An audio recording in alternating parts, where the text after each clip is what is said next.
Hola, muy buenas y bienvenidos a un capítulo más de nuestro podcast. En el día de hoy nos tenéis a mí, Rubén Guerrero Ruiz, Álvaro, Segura Cano y Jesús Castillo Linde. Yo, por mi parte, soy miembro de la Asociación Oloriz y de la Asociación Interuniversitaria de Estudiantes de Criminología. Y Álvaro también es socio estudiante de la Asociación Oloriz y representante del área de comunicación. Y Jesús, que va a ser hoy el entrevistado, por así decirlo, el que va a tener más protagonismo en la sala de hoy, actualmente está haciendo una beca de investigación en la Universidad de Granada y anteriormente también ha tenido una beca de iniciación a la investigación. Así que, bueno, Jesús, Bueno, te dejamos la palabra ahora. pues yo creo que primero informar un poco de cómo ha surgido esta iniciativa, porque realmente, pues bueno, a diferencia del resto de nuestros invitados, pues evidentemente ni yo, ni Rubén, ni Álvaro, pues somos personajes de tal calibre, Todavía no. pero todavía, sí, Todavía no. todavía. Eh, y nada, un poco la iniciativa surge porque se nos ha quedado la sala de radio libre. Sí. Pero bueno, queríamos probar este formato, hablar sobre un tema. Yo, pues bueno, estuve un año investigando sobre el tema secta en una beca de iniciación a la investigación. Tampoco es que sea un gran mérito, pero bueno, yo creo que es una realidad criminal que muchas personas desconocen o desconocen, digamos, la magnitud que puede alcanzar este problema. Así que yo creo que, bueno, que aunque... Es interesante, es interesante. Sí, aunque bueno, seamos estudiantes, pues lo mismo podemos aportar una serie pues, de datos, divulgación, o lo mínimo que os echéis un buen rato. Y Jesús, para comenzar esta charla, ¿qué nos podrías decir que es una secta? Es decir, ¿cómo puedes definir? Uf. Ha empezado por la pregunta más difícil, ¿eh? Bueno, Vale, pues una secta, pues mira, creo que ¿cuál es, o sea, cuando tú quieres saber el significado de una palabra, ¿cuál es el primer sitio al que vas? A diccionario, ¿no? Sí. Bueno, pues yo creo que lo suyo sería empezar con la definición de diccionario que nos otorga la Real Academia Española, ¿no? Dale, dale. Que en este caso ofrece dos acepciones para secta. Una siendo grupo religioso que se aparte de la doctrina que se considera ortodoxa, o bien comunidad cerrada de carácter espiritual guiada por un líder que ejerce un poder carismático sobre sus adeptos. Yo creo que aquí se puede desgranar porque al final la Real Academia Española es un diccionario y pues bueno, es la definición que más o menos la población general, la sociedad entiende de secta y es muy interesante analizarlo por esto que voy a comentar a continuación.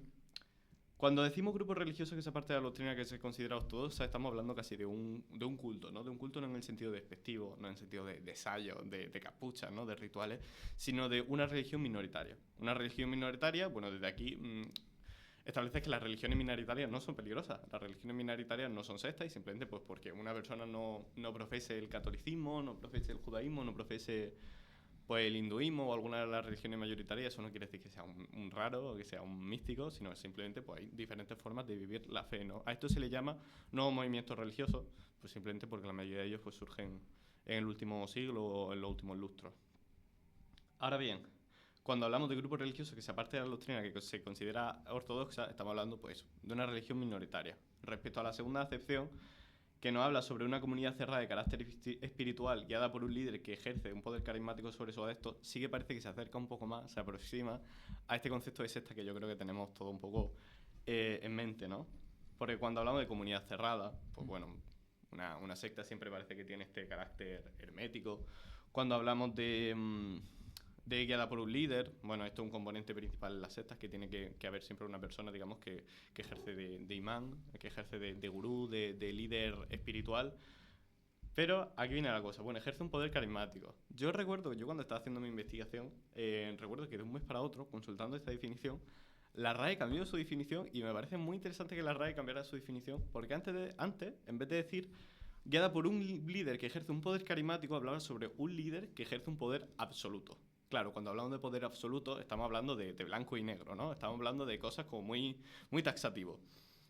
Yo creo que la RAE lo cambia por eso y cambia a poder carismático porque es como más fácil de argumentar.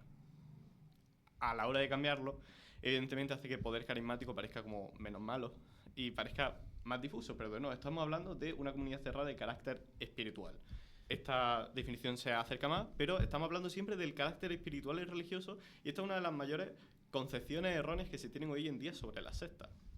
pero una cosa, Jesús, actualmente Sí. la mayoría de sectas son acerca de temas religiosos, temas espirituales, o hay otro tipo de sectas que en la actualidad predominan más. O sea, evidentemente sigue habiendo pues todas estas sectas, sobre todo derivadas del catolicismo, que son un poco las que más conocemos, pues por temas de ficción, libros, ¿no? Se habla mucho pues de la masacre de Jonestown, de determinadas sectas pues más de carácter religioso, de sacrificio, suicidio, que sí, ovni y tal. Y no, o sea, no sabría decirte un porcentaje, evidentemente, pero estamos viendo que sobre todo en la actualidad empiezan a nacer sectas que no tienen tanto que ver con el componente espiritual o religioso, más con el espiritual que el religioso, sino que a lo mejor tienen que ver pues, con objetivos como tener mucho dinero, encontrar pareja, las drogas, determinadas experiencias. De hecho, hay expertos como Luis Santamaría del Río que afirman que ahora mismo habría más sectas relacionadas con el mindfulness, por ejemplo, que realmente con el componente religioso. ¿Y una persona que se mete en una secta inconscientemente, hay algún momento en el que se da cuenta que está dentro de una secta? A ver, es complicado.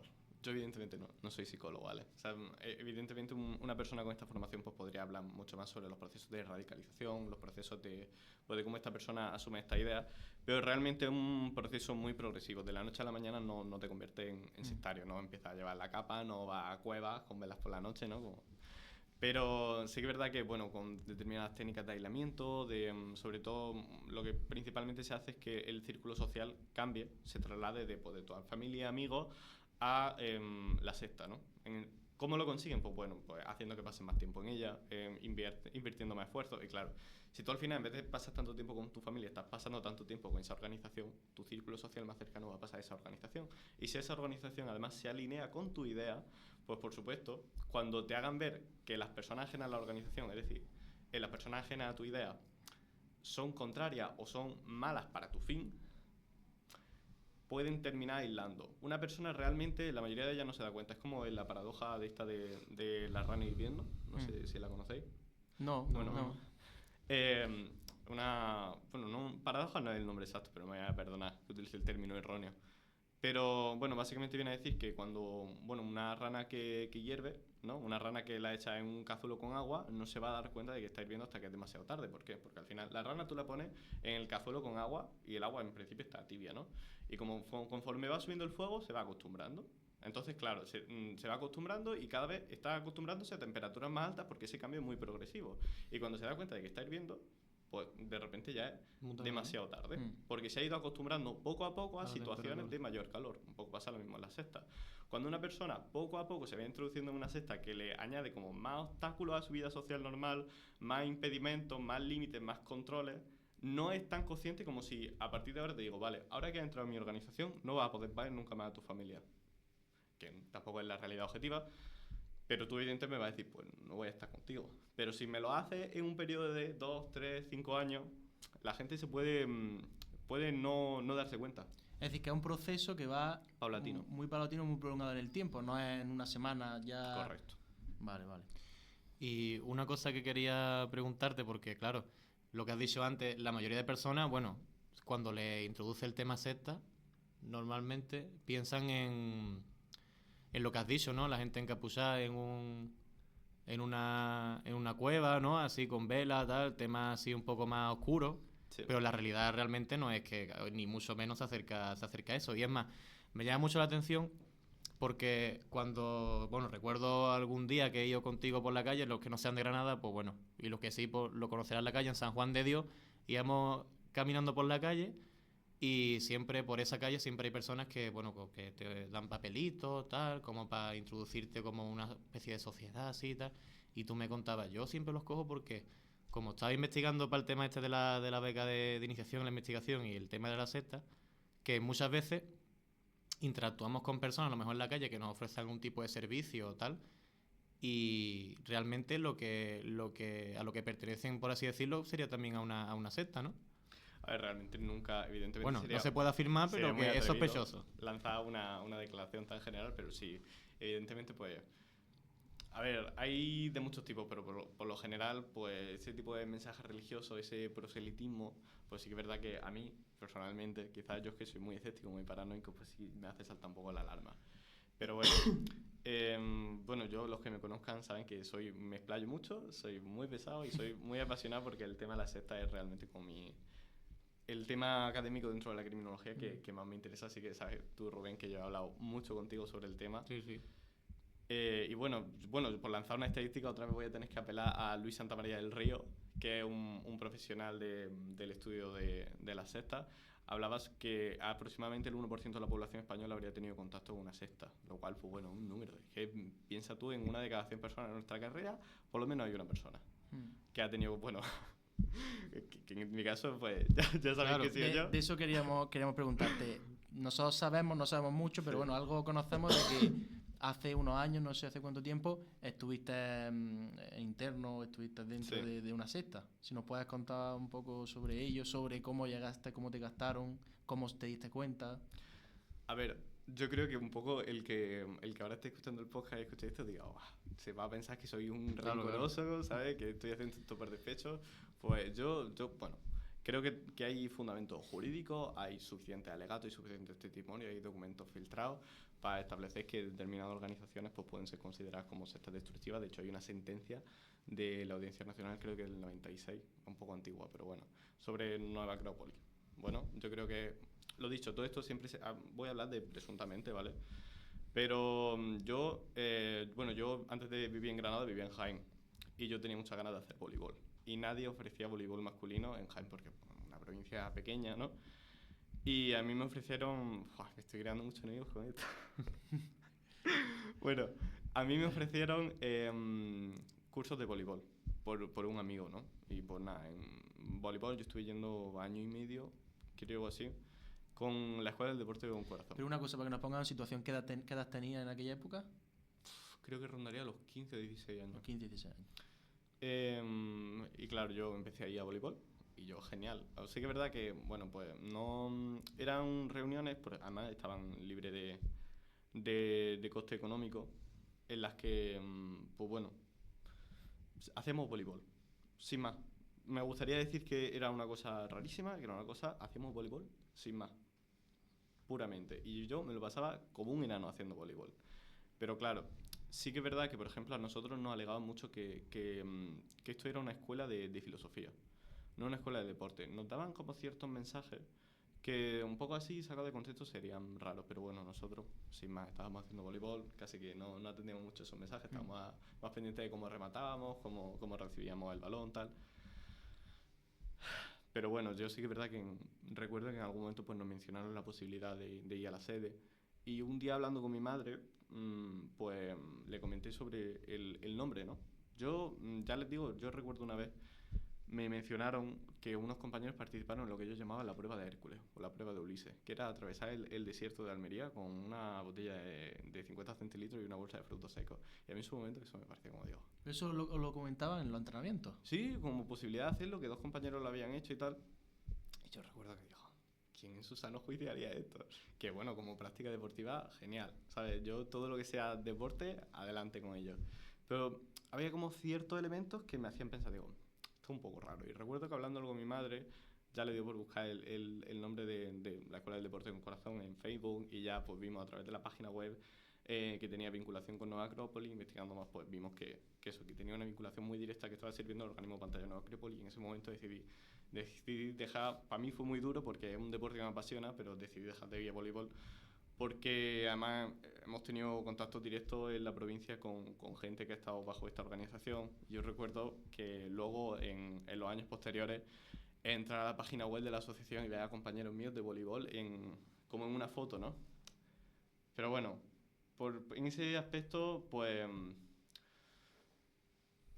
hay que tener una cosa muy clara, es que estos son organismos pantalla. ¿Ello qué quiere decir? Pues que son pues asociaciones, ya sean deportivas, culturales, que hacen eventos, que no tienen por qué estar, o sea, no están, de cara a la galería, no están relacionadas con la secta madre, ¿vale? Simplemente hacen una serie de actividades en las que tienen contacto con gente, principalmente joven, pues para satisfacer intereses, dan charlas, dan cursos de deporte, cursos de formación. Pero perdona que te corte, para que la gente así también lo entienda un poco, Nueva Acrópolis en sí, ¿qué es lo que? Porque claro, dice la asociación esta de voleibol tal, que es un organismo pantalla Nueva Acrópolis, pero sí. ¿Qué es Nueva Acrópolis? A ver, yo todo lo que voy a decir, evidentemente, primero me amparo en muchos testimonios, me amparo en declaraciones de la red UNE, me amparo en una sentencia, por ejemplo, en Francia hay más sentencias, pero aquí en España hubo una sentencia sobre tenencia ilegal de armas de fuego en la sede de Nueva Acrópolis, en la que pues, eran frecuentes que vinieran menores de edad. Una serie de testimonios sobre agresiones físicas y agresiones mentales. O sea, no me gusta evidentemente tachar a la organización, pero creo de verdad, y en base a mi investigación, que hay argumentos suficientes como para sospechar que es una secta destructiva, y hay documentos que así lo avalan. De hecho, aparecen en el diccionario de secta destructiva. Además, Nueva Acrópolis es una de las mayores sectas internacionales y lleva operando ahí por ahí, para el que lo quiera buscar, un manual de Jorge Ángel Libraga Rizzi, que fue el fundador de Nueva Acrópolis, que tiene una serie de referencias filofascistas y de carácter completamente casi de dominación del mundo. Yo no niego que Nueva Acrópolis haya podido cambiar este tipo de actitudes, pero los testimonios siguen saliendo, los alegatos siguen saliendo. Es complicado decir que una organización así no cumpla todas las características. Que esté limpia de pecado, ¿no? Claro. Y volviendo a tu caso en concreto, tú cuando le comentas a tu madre los temas de los que habláis en el entrenamiento, es porque tú ya con esa edad, con 14, 15 años, ves que no son temas para hablar comunes en ese tipo de prácticas, ¿no? Ese tipo de prácticas de deporte. Claro, nosotros hacíamos voleibol, simple y puramente. Entonces, no sé, yo he hecho mucho deporte a lo largo de mi vida. Yo he hecho judo durante muchos años, por ejemplo, en judo nunca me hablan de ese tipo de temas, en balonmano nunca me hablan de ese tipo de temas, en natación jamás. Entonces, pues sí que es verdad que me llamó mucho la atención. El nombre también llama mucho la atención, el hecho de que se denominasen a sí mismo como Escuela del Deporte con Corazón. Pero vaya, al final, hay que entender que, y esto es un concepto muy interesante que yo creo que la gente no tiene asumido todavía sobre las sectas, que hay un núcleo blando y hay un núcleo duro. ¿Cuál es el núcleo blando y cuál es el núcleo duro? Digamos que el núcleo blando es como el 90% de personas que está dentro de esa secta, que son personas, sobre todo en este tipo de sectas modernas, más internacionales, que a lo mejor van a esos cursos formativos, que van a esos eventos deportivos, que van a esa oferta de diferentes actividades que tiene la secta madre, que tienen muy buena opinión de la secta, como yo en su momento, porque no había nada raro. O sea, ellos van a un sitio en el que la gente le trata muy bien, en el que hacen cosas muy chulas, en que a lo mejor gratuito. Yo recuerdo, lo tengo que decir, yo recuerdo cuando la imagen de la Dana, muchas veces, yo no sé si sería intencional o no, yo creo que es muy perverso afirmar que sería intencional, pero recuerdo haber muchos voluntarios de Nueva Acrópolis ayudando. Genial, ¿eh? Por una parte, genial. Pero que hacen este tipo de actividades que son realmente muy buenas. Y además te lo hacen pensar y decir, joder, qué involucrados están, qué guay esta labor que están haciendo. Pero ese 90% muy bien. Además, cuando, por ejemplo, yo tengo un amigo que estaba allí y yo le contaba, le explicaba todo lo que había descubierto, y me decía, es imposible porque a mí me han tratado siempre genial y tal.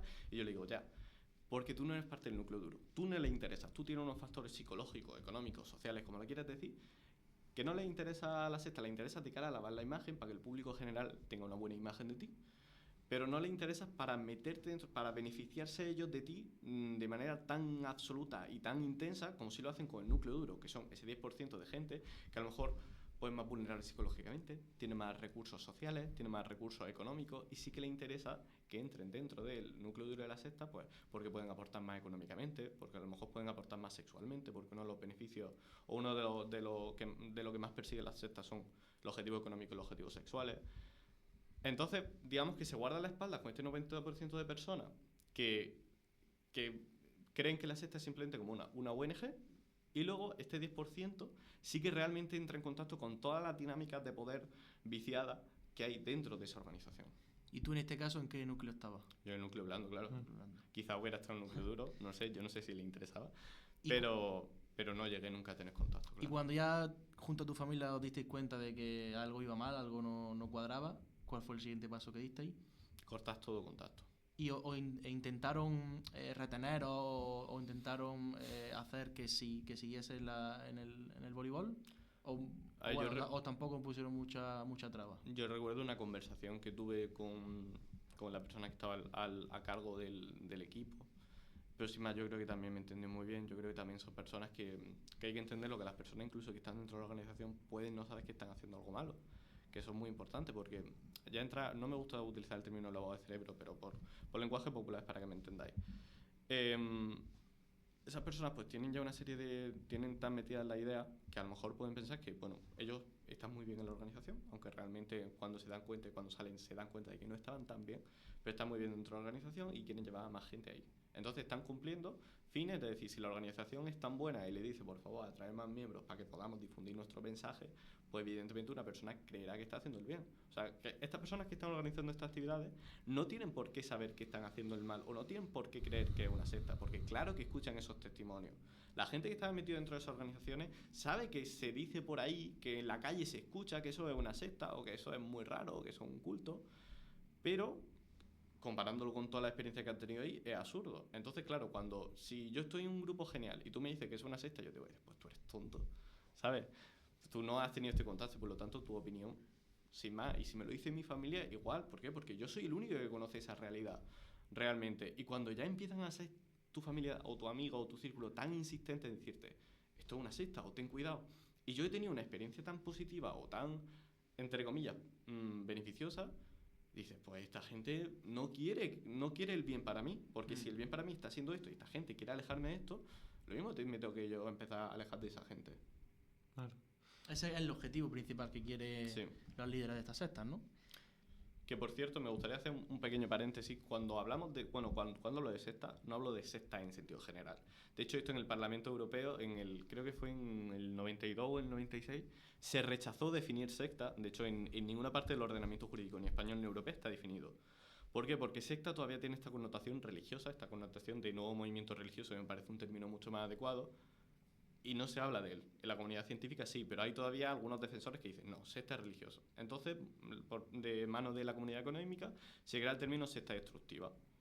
Que la secta destructiva pues sí que haría como referencia a todas estas relaciones de poder, a todo este abuso. Por lo tanto, yo cuando aquí hablo de secta destructiva. No vayáis a pensar que por decir simplemente secta por acortar, estoy hablando pues de una religión minoritaria, porque no es mi intención. Y una pregunta, volviendo al tema de la secta del voleibol. Tú has mencionado que tenías compañeros allí que eran amigos tuyos. Una vez habiéndote tú salido de la secta, de la asociación esta de voleibol, ¿mantuviste el contacto con ellos? ¿Seguiste manteniendo contacto con ellos y te dieron una opinión que reforzaba la idea que tú tenías sobre que ese grupo podía ser sectario? Con algunos sí me han tenido contacto y con otros no, pero sí en general he oído varios testimonios de que me decían, hombre, esto es raro, pero yo conozco mi límite y yo sé que voy simplemente a hacer voleibol. También pues mis compañeros eran un poco de... Además realmente eran muy buenos, yo lo pasaba muy bien. Y yo creo que muchos de ellos sabían que era raro, pero simplemente decían, pues voy a hacer voleibol. No, y si tú vas con esa mentalidad de defensa, tampoco creo que sea algo necesariamente malo. Sí, bueno, y porque me ha llamado mucho la atención el tema de, y creo que al espectador también le puede llamar mucho la atención, la propuesta que se circuló cuando tú estabas allí de atravesar el desierto de Almería con 50 centilitros de agua y una bolsa de frutos secos. ¿Cómo eso que lo decían? ¿Los mismos monitores lo dejaban caer así como entre líneas algunas veces? ¿O si era un rumor que se corría entre los compañeros? Claro, porque hemos dicho que, hemos soltado así como la hipótesis de que podría ser una secta, pero no hemos dado realmente argumentos así de peso que puedan llamar tanto la atención como el hecho de atravesar desierto, que la locura esa puede ser... Claro. A ver, pero realmente igual que una locura puede ser un triatlón, o puede ser una maratón, o puede ser un Ironman. Sí, pero proponérselo a niños... Os lo envolvían como si fuese una práctica deportiva. O sea, sí, y yo creo que hay que una práctica lícita y que realmente o sea, me parece una práctica que no es para todo el mundo, pero yo creo que hay gente que puede disfrutar eso, sin problema. Yo sí, verdad que lo recuerdo, hombre, a mí me pareció raro porque... No me pareció raro ideológicamente, sino de quién en su sano juicio haría esto. Y recuerdo que invitaron o sea, la persona que estaba a cargo del equipo invitó pues, a mis compañeros que lo habían hecho pues, a hablar sobre la experiencia. Y sí que es verdad que siempre pues, intentaba atribuirle como aspectos o connotaciones positivas, espirituales. Pero vaya, en cualquier caso que eso nos lo dijeron un día como antes de una clase, mientras calentábamos. Si es que ya te digo... que esto era un organismo pantalla, esto no era la secta madre, no era la secta del voleibol, sino era un organismo pantalla de Nueva Acrópolis. Realmente, ¿dónde están las derivas sectarias, dónde están las relaciones sectarias? Es en Nueva Acrópolis, no en la Escuela del Deporte con Corazón. El objetivo de la Escuela del Deporte con Corazón es, captar, ¿no? por un lado, blanquear la imagen, Y por otro, joder, es que parece que estoy esto individualizando mucho. Te voy a pedir ahora que cambiemos de asociaciones. Pero bueno, por un lado los organismos pantalla son para blanquear la imagen y por otro lado para detectar a aquellas personas que pudieran ser interesantes para la secta. Para la secta madre. Sí, claro. Yo recuerdo a un compañero que, por ejemplo, le propusieron dar una charla. Bueno, hay un anime de voleibol muy famoso, el que lo conozca. Yo creo que todos los jóvenes que hemos entrado a voleibol ha sido por ese anime, que es Haikyuu. Y recuerdo que invitaron a este compañero a dar una charla sobre este anime y sus valores en la sede principal. Y digo, hombre, claro. Que sí, al que sea así un poco más... Y yo tengo un amigo que, de hecho, bueno, no voy a entrar más por ahí. No voy a entrar más por ahí. Pero sí que es verdad que eso, intenta que sea como un puente para que entren en contacto. También pues tienen otra serie, tienen universitas, que es una suerte de formación universitaria. Tienen algún organismo más, pero ahora mismo no recuerdo los nombres. Y bueno, generalizando un poco esto ya a nivel de España, por ejemplo, yo nunca he sabido ni me he informado de este tipo de corrientes, más allá de, por ejemplo, un creador de contenido que se llama Tamayo, no sé si lo conocéis. Sí, claro. Que esa persona se ha infiltrado y ha subido todos los vídeos y tal, y yo a partir de ahí es cuando he podido conocer un poco de qué se trata este tipo de sectas. ¿Crees que es necesario o crees que estamos lo suficientemente informados la sociedad respecto al riesgo de poder ser captados por una secta? Bueno, la respuesta a esa es un rotundo y contundente no. O sea, tú sabes los peligros que tiene pues conducir bebido. Tú sabes los peligros que tiene pues no sé, practicar relaciones sexuales sin control, pero en ningún momento te hablan sobre sectas porque no se ve necesario. Y claro, yo creo que el mejor mecanismo de prevención no es como la represión. Hombre, sí, la represión es necesaria porque la represión es una respuesta a un problema que ya se ha producido. Pero evidentemente desde la criminología, y como estudiantes de criminología, sabemos que el camino más adecuado es la prevención.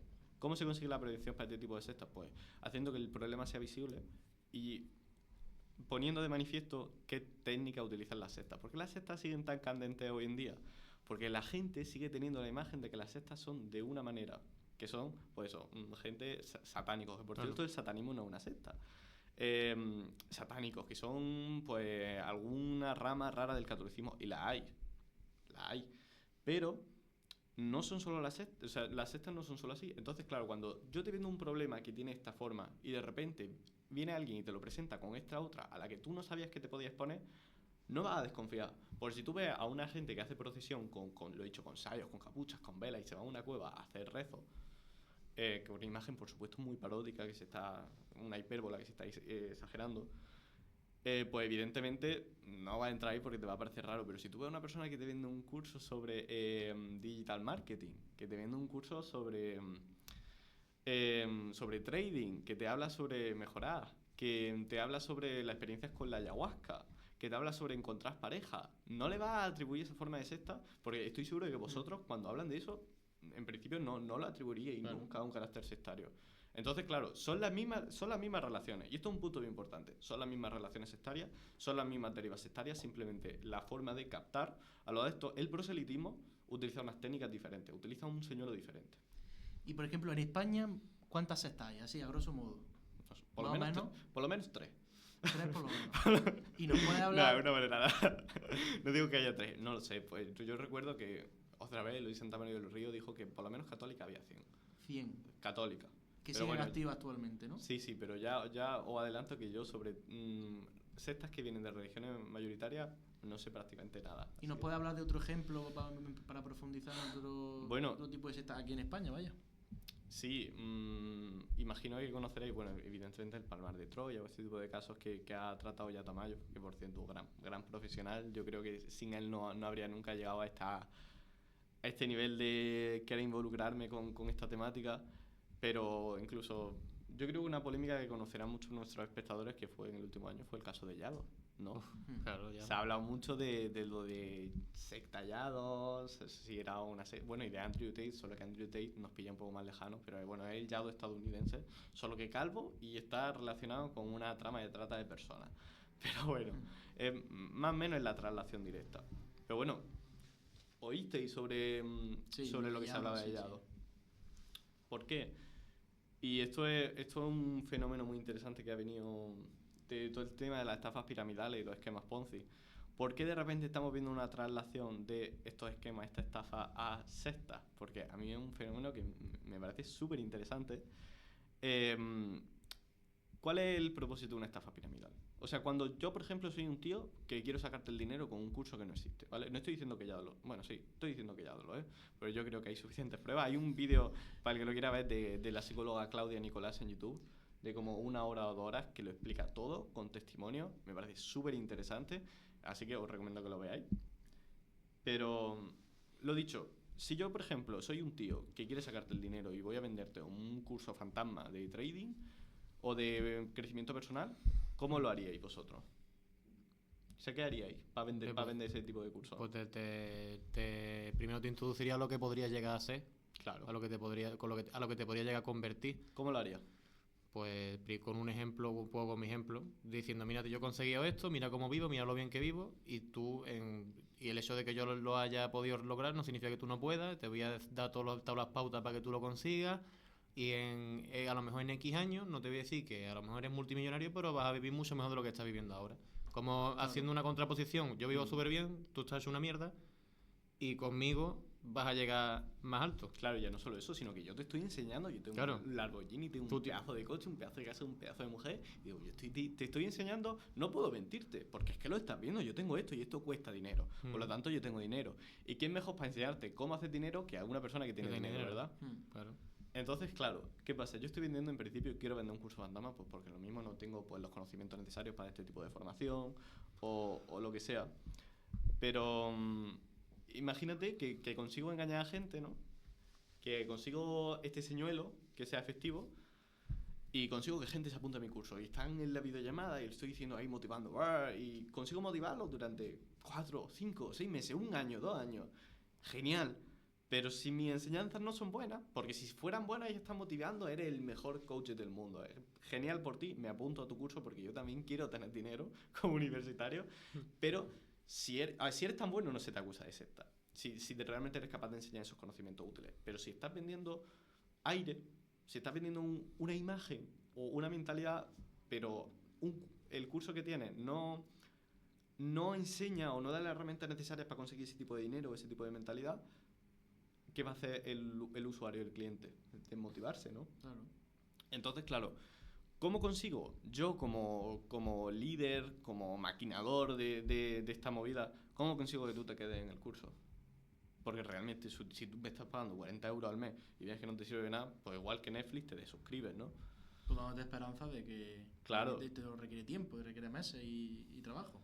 Y ya no, y no solo eso, sino si yo, por ejemplo, sé que mi alumno, yo logro engañar a un par de tontos para que compren el curso a pesar de ese aire, ¿no? Como el tío este que te decía que el inglés se enseña mal. Y yo consigo engañar a un par de alumnos.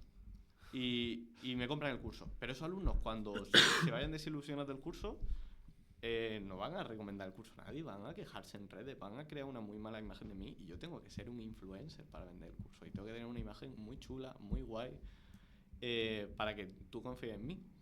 Entonces ahí es donde entra la deriva sectaria, que se utiliza, pues se utiliza la creación de una identidad de grupo, la asimilación de valores.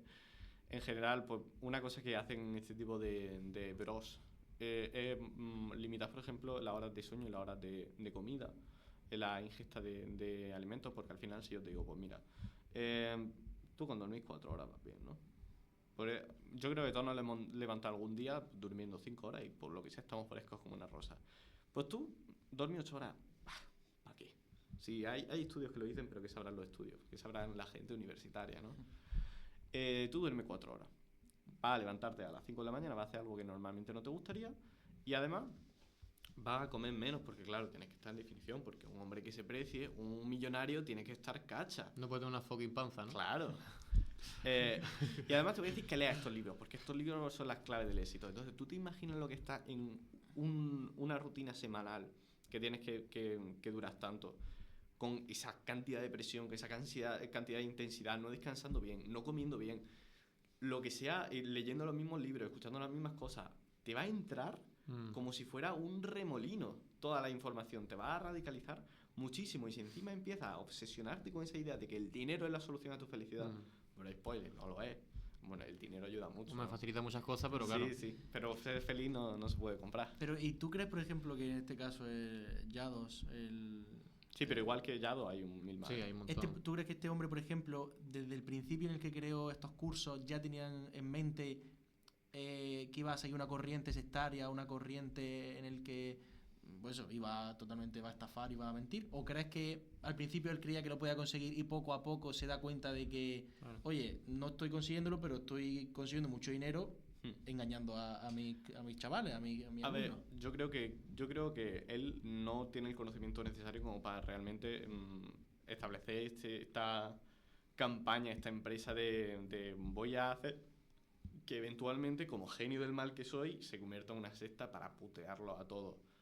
No, realmente él empieza con una estafa piramidal y de que los alumnos se empiezan a quejar, de que la gente se empieza a desapuntar, porque además se ha visto, hay pruebas de que él, por ejemplo, al principio no tenía los coches, sino que lo alquilaba, que los vídeos que subía en los jets privados realmente era una cabina de estudio, que luego eventualmente sí que lo ha conseguido porque gana mucho dinero con los cursos, pero lo he dicho igual que digo Yado, digo Milman, digo Andrew Tate, digo, en fin.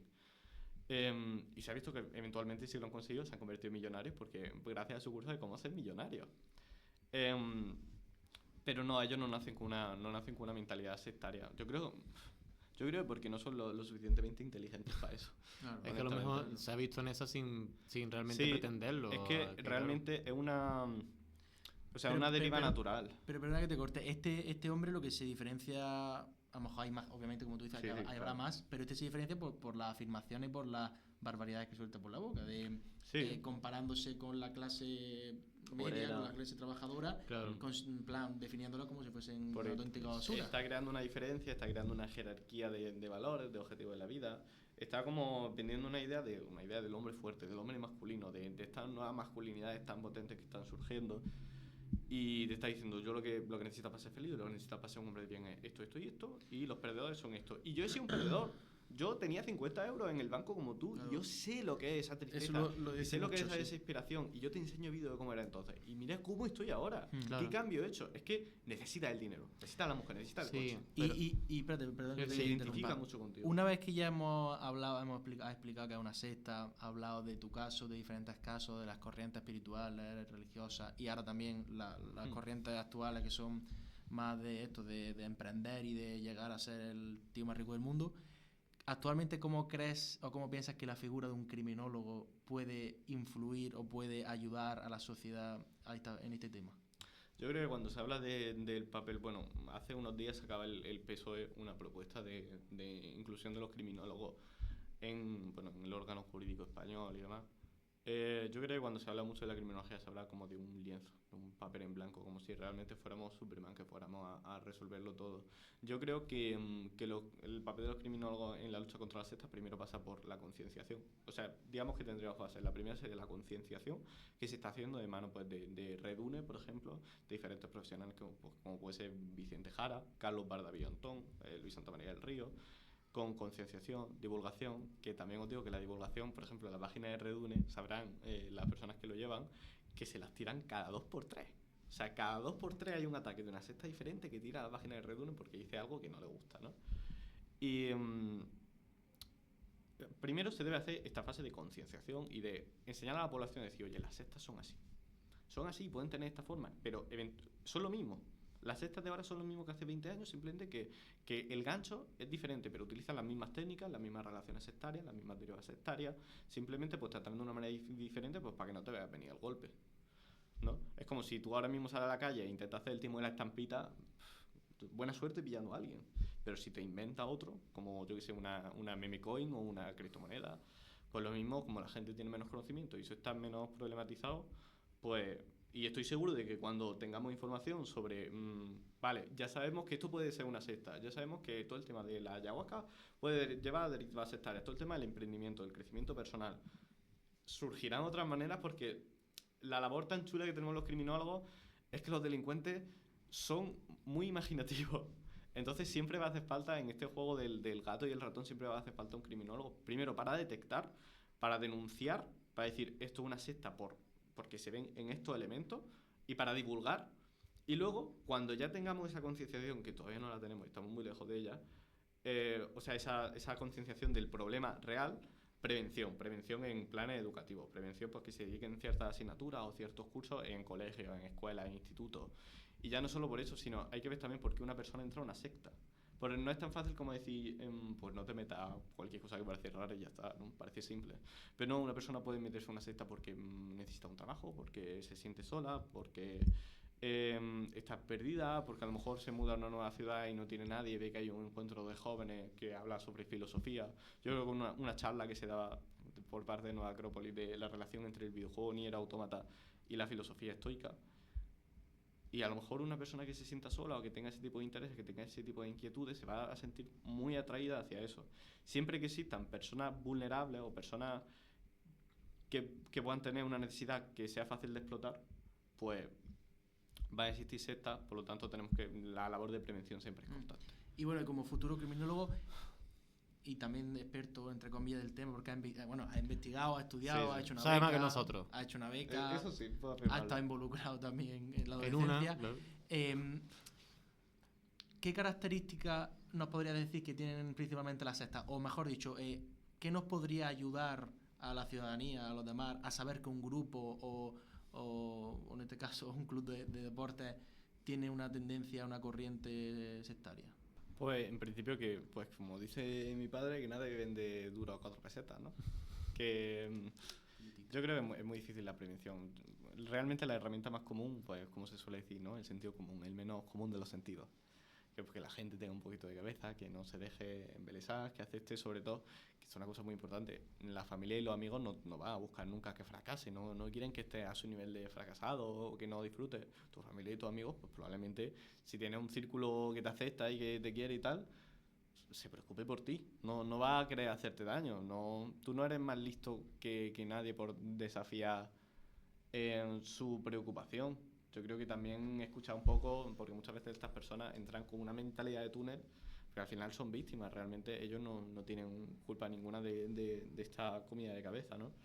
Pero que hace falta, por un lado, por parte de las víctimas, pues que estén, o de las potenciales víctimas, que estén atentas, ¿no? Que no tengan miedo en compartir, en denunciar, en explicar, y que sobre todo pues que sean conscientes de la realidad. No es cuestión de estar paranoicos y decir, no, todo va a ser una secta, ni muchísimo menos, pero que sí que es verdad que pues que estén atentos a determinados factores que le puedan causar extrañeza y que ante esa extrañeza la respuesta yo creo que más prudente es poner un poco de distancia o buscar en internet. Si es que realmente estas cosas con buscar en internet y buscar testimonio y tal se ve muy fácil, o sea, sabes que hay algo raro.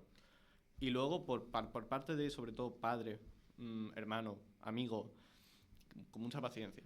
La peor manera que tienes de perder el contacto la peor manera que tienes de hablar o de comunicarte con una persona que está iniciando una secta, es la disruptiva. Es decir, tú no puedes decirle, oye, esto te está haciendo mal, o esto no puede ser por aquí, o es que te va a matar, o te va a arruinar la vida.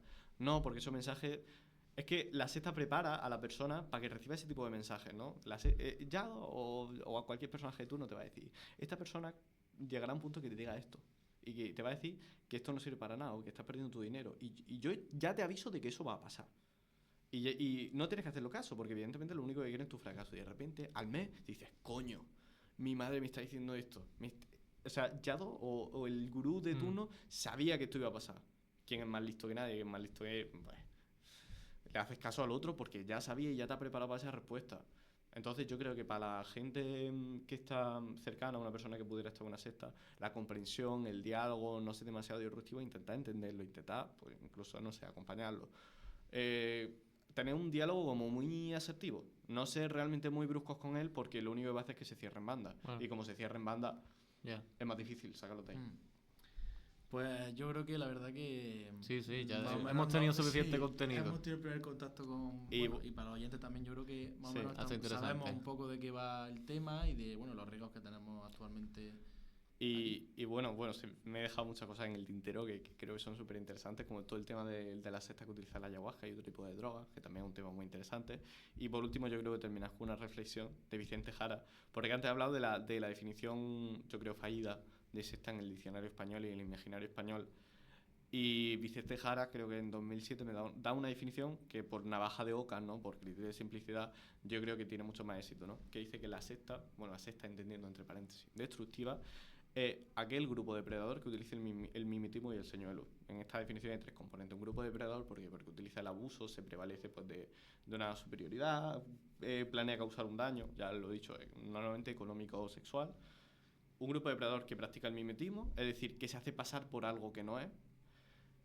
Aquí, por ejemplo, una peluquería que se dedica a blanquear dinero, tipo Breaking Bad, practica mucho el mimetismo. Practica el mimetismo porque quiere hacerse pasar una organización criminal que tiene una tapadera, pues quiere hacerse pasar por otra cosa y que la gente piense que es otra cosa.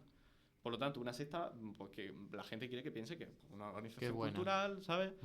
Y luego que practica el mimetismo y el señuelo. El señuelo es este gancho, ¿no? Este cebo que te dan para que tú vengas a ellos, ¿no? Entonces, claro, ¿por qué un grupo criminal, por ejemplo, no es una secta? Porque ellos sí que utilizan el mimetismo, ¿no? ¿Por qué? Porque se hacen pasar pues, de una cosa que no son, pero no utilizan el señuelo porque no les interesa que tú sepas, que tú vayas, porque quieren mantener un secreto. Un tío que te dice que te va a curar utilizando imanes, no le interesa tampoco, o sea, no utiliza el mimetismo porque es lo que es un tío que dice curar enfermedades con imanes o con diferentes técnicas, pero está utilizando el señuelo porque quiere captarte, o sea, quiere llevarse tu dinero con ese cebo de te voy a curar. Una secta combina estos 2 elementos. Y por ejemplo, lo que decía antes, para desafiar ya un poco como último toque, el satanismo no es una secta en base a este criterio. ¿Por qué? Porque el satanismo no utiliza el mimetismo porque no va de una cosa que no es, y no utiliza el señuelo porque tampoco le interesa que se unan más miembros. Y sin embargo, el satanismo yo creo que a día de hoy pues, lo tenemos también como muy asociado con ese imaginario común de secta. Esta definición yo he revisado muchas. Para mí es la más simple, la más efectiva exacta, ¿no? Y la más exacta. Pues nada, pues hemos introducido un tema que a lo mejor en un principio no está muy relacionado con la criminología, ¿no? Siempre se suele hablar de asesinatos, secuestros, así. Y bueno, hemos intentado traer este tipo de contenido como algo un poco más nuevo, a ver si... Claro, o sea, a ver si funciona. Y nada, un saludo a Nueva Acrópolis, a Yado, ¿vale? Esperemos que no tenga ningún problema. Y a Luis Santa María del Río, algo así, ¿no? Que ahora menciona varias veces, la pobre le tiene que estar pitando los oídos. El pobre, hombre. El pobre es un hombre. Sí. Sorry. Bueno, pues nada. Y a Carlos Bardavia Antón también, pero esto es personal, por la lucha que está haciendo para incluir el delito de persuasión coercitiva, tema súper interesante también, para que se pene de una vez a la secta y se les pueda echar de este país. Y muchas gracias a Jesús, el claro, títer, compañero, por habernos... Alias títer, recordarlo. Por habernos introducido un poco en este tema. Muchas gracias. Y esperamos que hayáis disfrutado. Exacto.